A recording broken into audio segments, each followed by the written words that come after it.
خوش اومدین. من سارام و اینجا دیزاین مدل. ما اینجا راجع به موضوعای مختلفی صحبت میکنیم، از طراحی لباس گرفته طراحی داخلی و میایم این مباحث رو توی دیدگاه‌های مختلف بررسی میکنیم. تو سری چی بپوشیم هر قسمت میایم یه تعدادی از استایل‌های بازیگر رو با هم دیگه میبینیم، نکاتش رو در میاریم و در آخر جمع‌بندی میکنیم. سلبریتی امروز زندیاست که خیلی همون با استایل‌های شیک و خاصش میشناسیمش و استایلیست این بازیگر لاروشه که خودش رو معمار تصاویر میدونه و واقعا هم استایلیست خیلی خوبیه. حالا با هم دیگه ویژگی هایی که این استایلیست توی استایل زندیا ایجاد کرده رو بررسی کنیم. از نظر من یکی از چیزایی که این استایلیست توی استایل زندیا ایجاد کرده نترس بودن تو تغییر پذیریه. ما میبینیم که این بازیگر از استایل دهه‌های مختلف و سبک‌های مختلف تو ایونت‌های مختلف استفاده کرده و این دقیقاً همون تغییر پذیریه و نترس بودن تو تغییر پذیری رو نشون میده. برای مثال توی کریتیک چویس اوارد 2020 استایلش متناسب با دهه 80 و 90 بود. تو آکادمی اوارد 2021 استایل دهه 70 رو توی زندیا میبینیم. توی امی اوارد 2019 زندیا رو با سبک هالیوود گلم میبینیم و تو جوایز توپ طلای 2021 این بازیگر رو با استایل دارک گلم میبینیم. توی ونیز فیلم فستیوال 2021 استایل مدرن گلم رو توش میبینیم. استایل گلم رو در این بازیگر زیاد میبینیم اما ترکیب شده با یه سری استایل‌های دیگه. این یکی از نکاتیه که حضور استایلیست تشدیدش کرده. اینکه بتونید چند تا سبک مختلف رو با هم ترکیب کنید جزو کارهای سخته و داشتن استایلیست کمک میکنه که این کار رو راحت‌تر و چشم نوازتر انجام بدن. توی ونیتی فیر اسکار پارتی 2022 این بازیگر رو با یه سبک استایل یونیسکس میبینیم که کت‌شلواری که هم مردونه است هم زنونه است میبینیم که هم اون فمینین وایب رو میده هم اون مسکولینیتی و مردونگی رو توی استایلش نشون میده، اون سبک خشک و زاویه دارو. ویژگی دومی که لاروش تو استایل‌های زندیا ایجاد کرده هماهنگی استایل با ایونت هایی که این بازیگر شرکت میکنه است. یعنی هماهنگی استایل با رویدادهایی که زندیا تو شرکت داشت. مثلا توی تور چالنجر، فیلم چالنجر که موضوع یک تنیسوره، میبینیم که خیلی از استایل هایی که المان های تنیس رو توش داره استفاده کرده. رنگ هایی که مناسب تنیسه، حتی توپ تنیس رو توی استایلش میبینیم، راکت تنیس رو توی طرح لباساش میبینیم. از متریال گرفته تا پترن چیزایی رو میبینیم که یادآور تنیس هم برای ما. ویژگی سوم استفاده از آرشیو و لباسهای کمیابه.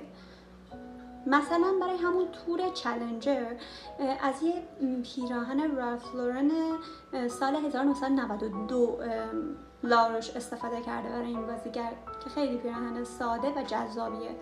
برای رویداد یک دیگه از فیلم‌های این بازیگر به اسم دون هم از یه پیراهن موگلر 1995 استفاده کرده که یک پیراهن نقره‌ای سبک رباتور بسیار جذابه.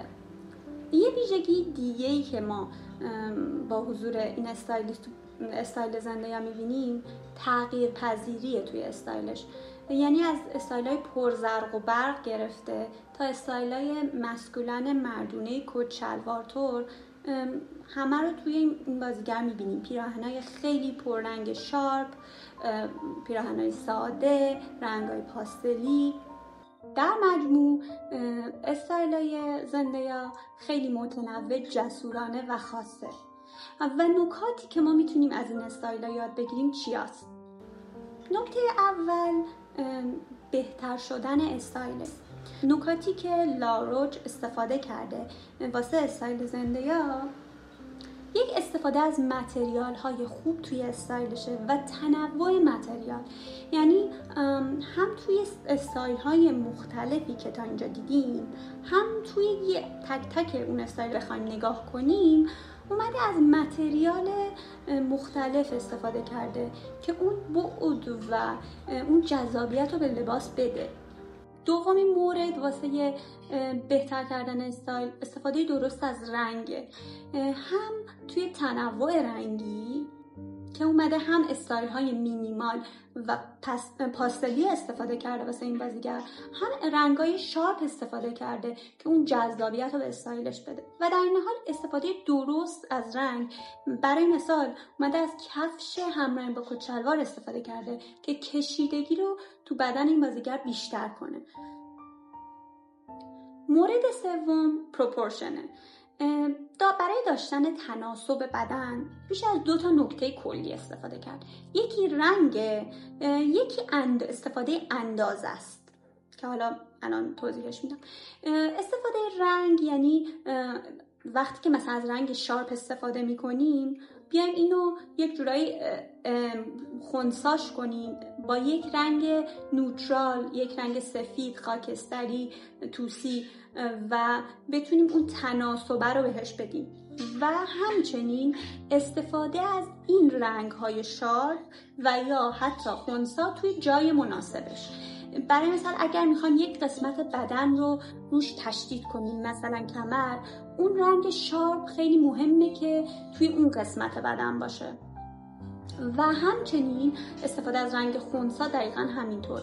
قسمتی از بدن رو که میخوایم به چشم نیاد و بولد نباشه بیشتر میتونیم از رنگ خنثی استفاده کنیم. و برای اندازه که گفتیم برای تناسب بهتر باید بهش دقت کنیم، اینه که چه درصد از حجم بدنمون رو از چه المانی استفاده میکنیم.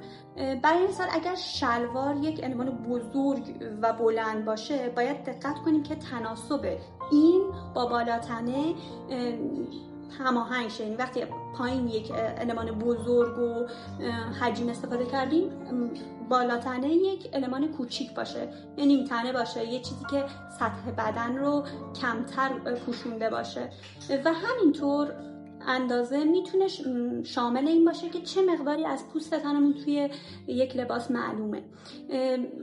اگر از لباسی استفاده میکنیم که سر تا سر بدن رو پوشیده، باید بیایم خنثی کنیم با رنگ هایی که این حس پوشیدگی و خفگی رو ندن.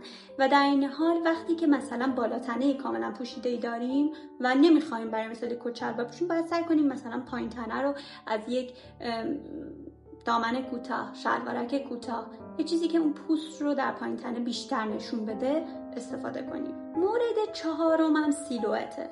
در کل تو استایل زنده‌یا ما اهمیت فرم رو بیشتر از رنگ خیلی میبینیم. استفاده از سیلوئت های شارپ، سیلوئت های حجیم. نکته دومی که میخوایم راجع بهش صحبت کنیم استفاده از اکسسوریه. زنده‌یا کلاً از اکسسوری کم توی استایلش استفاده میکنه، اکسسوریای ظریف و کم. ولی اینکه اکسسوری رو درست استفاده کنید خیلی توی نتیجه کلی استایل شما تاثیر گذاره. وقتی یک لباس نوترال و ساده داره، یه اکسسوری بزرگ اکثرا میبینیم توی این بازیگر. و در مقابل بالعکس وقتی استایل شلوغ و شارپ، رنگای شارپ و پرحجم داره، اکسسوری که توی دست و گردنش استفاده میکنه خیلی کمتره. و توی نکته سومم ترکیب سبکاست که خیلی اینم همونجوری که گفتم استایلیست کمک کرده به خوب اجرا کردن این نکته توی استایلش، چون که بتونیم از چند تا سبک توی استایلمون استفاده کنیم و نتیجه خوبی بده خیلی کار سختیه. ولی با امتحان کردن و حالا دیدن مدل‌های مختلف میتونه کمک کنه که نتیجه بهتری داشته باشیم. ممنون که تا اینجا همراه شدین. خوشحال میشم اگر تا اینجا ویدیو رو دوست داشتین سابسکرایب کنین و به دوستاتون هم معرفی کنین. زودی میبینمتون. خداحافظ.